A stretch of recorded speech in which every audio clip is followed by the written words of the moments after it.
After releasing the highly controversial Grand Theft Auto Free and Vice City, Rockstar decided to cause even more of a stir by releasing Manhunt, a third-person stealth game where you play as a convicted murderer as he tries to escape Carcer City, brutally murdering everyone along the way. Is this game stealth bliss, or are these murders too unpalatable to commit?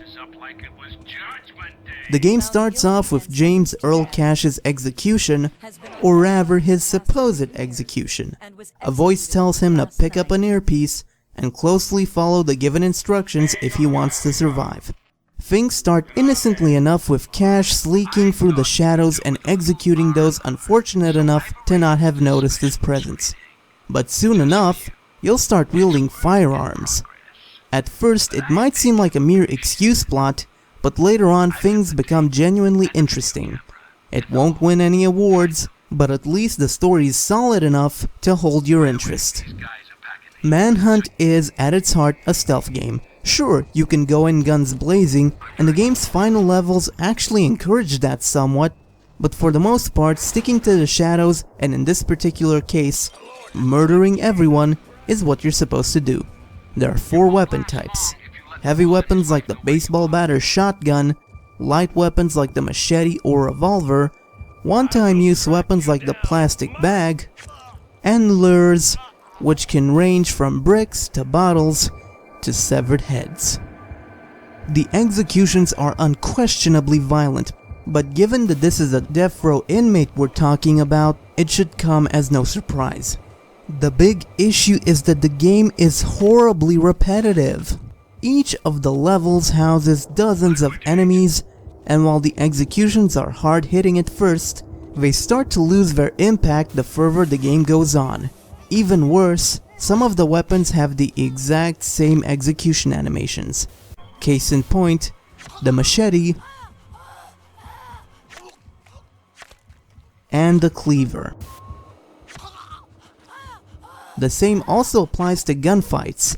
Seeing a head explode is impressive the first few times, but seeing that 100 times makes it mundane. Manhunt really is a case of quantity over quality, and while that doesn't make the game bad, it's still a prime example of the many uninspired decisions that drag the game down. For instance, the stealth is as mechanically stripped down as it comes. You can hide, attract enemies to your location, execute and defend yourself, but that's it. Lures are in short supply and the AI is a cheating bastard. Once spotted, you will have to hide away from their sight, but even freshly hidden, they just tend to walk straight into you. Even worse, many times when you'll attempt to sneak up on them, when they aren't borderline blind that is, they'll just turn suddenly and fuck you over. And since Cash is a poor brawler, this tends to end badly. Later on, when enemies sport firearms, any attempt at an execution is likely to end up with Cash suddenly dead. And while in theory you should be able to avoid enemies completely, in practice the level design is simply too linear to allow that. And while sneaking up behind an unwitting guard to gruesomely murder him is tense the first dozen times, it becomes routine by the end of the game. Even worse, the game's later half encourages gunplay, but the mechanics are stiffer than a morning erection, and what's worse, the AI will shoot you with perfect accuracy the minute you show an inch of your body.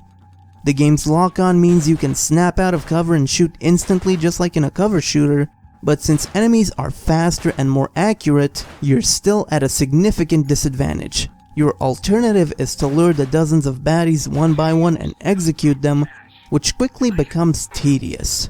The tutorial is also laughably bad, reminding you that the keyboard handles movement and that the sprint button can be used to sprint. No shit. And in terms of graphics options, you only have resolution and game detail. In its defense, the game has decent widescreen support at runs at whatever refresh rate your display has, so it's not all bad. The good news is that the game looks great anyway, with solid animation, quality textures, and a terrific atmosphere. It also uses a film grain effect that can make enemies hard to spot at times, but otherwise it's perfectly suited to the game's dark tone. The music in particular deserves praise, as the synthesized soundtrack is a great fit for the brutal violence taking place in the game. The voice acting and writing are also fantastic, with the main villain voiced by Brian Cox. Last but not least is the game's bugginess. The default Steam version is simply broken, as you cannot advance beyond the second encounter, thus requiring an unofficial executable. Even then, the game still bugs out, as occasionally enemies won't move. In some cases that's actually helpful, but at other times it can require a reload. It's hard to tell whether it's because of incompatibility with modern operating systems, the unofficial .exe, or even the port, but either way, being that this is a game sold for $10 on Steam, it should at least work properly. Yet the game is still a worthwhile experience.